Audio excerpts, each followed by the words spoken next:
जय हिंद दोस्तों, YouTube channel GS India में आपका स्वागत है। आज की इस वीडियो में अल प्राणवर्ण और महाप्राणवर्ण के बारे में जानेंगे कि अल प्राणवर्ण क्या होता है और महाप्राणवर्ण क्या होता है। तो चलिए शुरू करते हैं।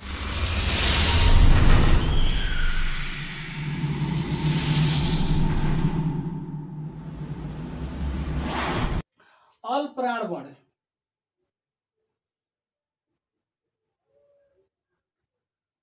अल प्राणवर्ण जो होता है यानी कि किसी भी वर्ग के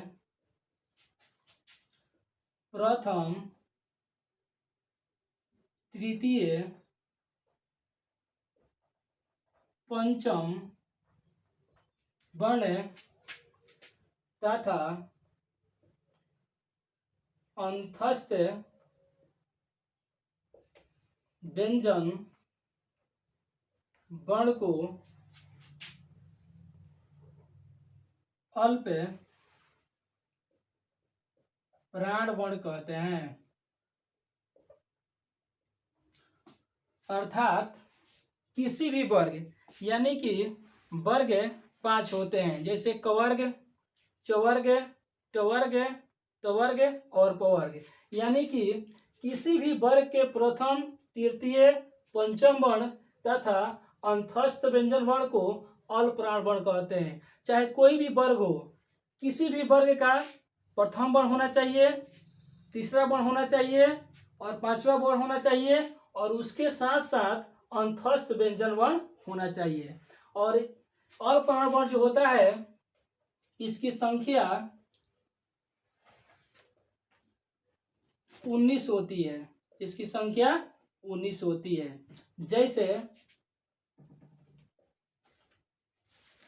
मान लो कि हो गया कवर्ग,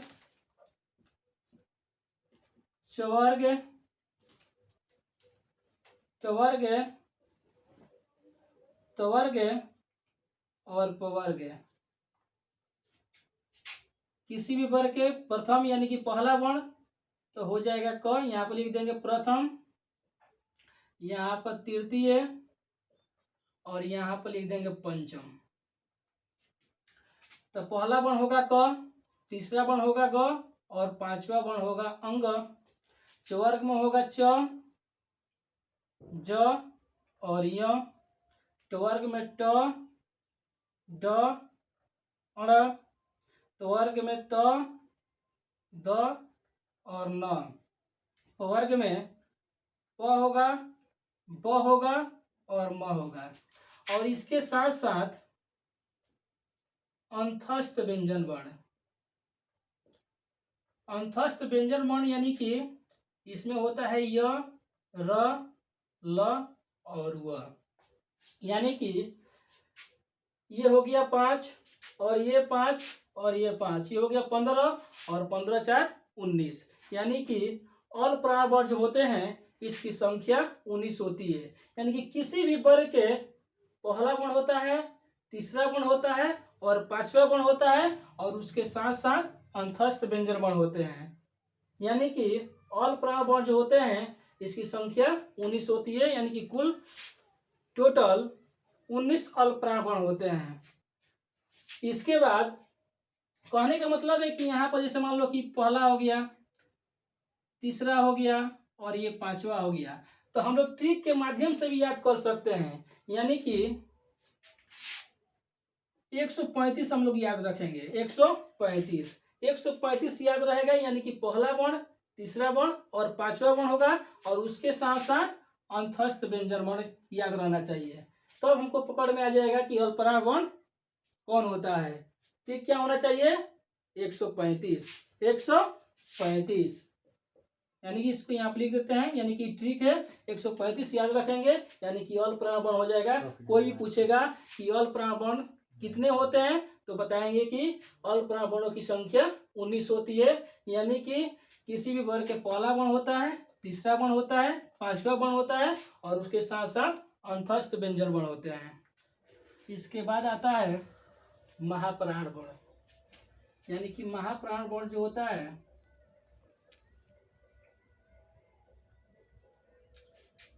किसी भी वर्ग के द्वितीय, चतुर्थ तथा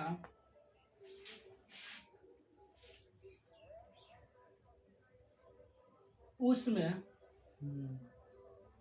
व्यंजन पर्ण को महाप्राण वर्ण कहते हैं।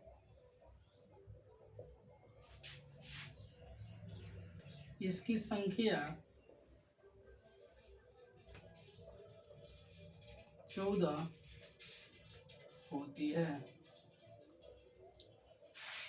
यानी कि महाप्राण वर्ण किसी भी वर्ग के दूसरा वर्ण, चतुर्थ वर्ण तथा ऊष्म व्यंजन वर्ण को महाप्राण वर्ण कहते हैं और इसकी संख्या 14 होती है। यानी कि कवर्ग, चवर्ग, टवर्ग, त्वर्ग और पवर्ग। यानी कि किसी भी वर्ग के दूसरा वर्ण होगा, चौथा वर्ण होगा और उसके साथ साथ उसमें व्यंजन होगा। तो यहाँ पर कवर्ग लिखे हैं यानी कि इसका दूसरा वर्ण यानी कि द्वितीय, और यहाँ पर होगा चतुर्थ। द्वितीय का मतलब दूसरा और चतुर्थ का मतलब चौथा। तो कवर्ग में दूसरा होता है ख और चौथा होता है घ। चवर्ग में छ और चौथा में छ। टवर्ग में ठ और चौथा ढ। त्वर्ग में थ और चौथा ध। उसके बाद पवर्ग में फ और चौथा फ होता है। और इसके साथ साथ ऊष्म व्यंजन वर्ण। ऊष्म व्यंजन वर्ण का मतलब क्या होता है, इसके पहले वाले वीडियो में हम बताए थे कि यानी जब वर्णों का उच्चारण करते हैं तो हमारे अंदर से गरम गरम हवाएं निकलती है। यानी कि ऊष्म व्यंजन वर्ण में होता है तलावी स, मूर्धनी स, दंती स और ह। यानी कि महाप्राण वर्ण किसी भी वर्ग के दूसरा वर्ण होता है, चौथा वर्ण होता है और उसके साथ साथ ऊष्म व्यंजन वर्ण होता है। यानी कि इसकी संख्या ये हो जाएगा 5 और हो जाएगा ये 5, 10 और 10 4 14। यानी कि महाप्राण वर्णों की संख्या 14 होती है। और कोई भी पूछेगा कि महाप्राण वर्णों की संख्या कितनी होती है तो आप लोग बताइएगा कि महाप्राण वर्णों की संख्या 14 होती है। कितनी होती है? 14 होती है। और त्रिक के माध्यम से याद रखेंगे 24। त्रिक के माध्यम से याद रखेंगे 24। यानी कि यहाँ पर 2 लिखे हैं तो दूसरा और 4 लिखे हैं तो चौथा और उसके साथ साथ ऊष्म व्यंजन वर्ण होगा। यहाँ पर लिख देते हैं ट्रिक। ट्रिक के माध्यम से याद रखना है। आज के वीडियो में इतना ही रहने देते हैं। जय हिंद दोस्तों।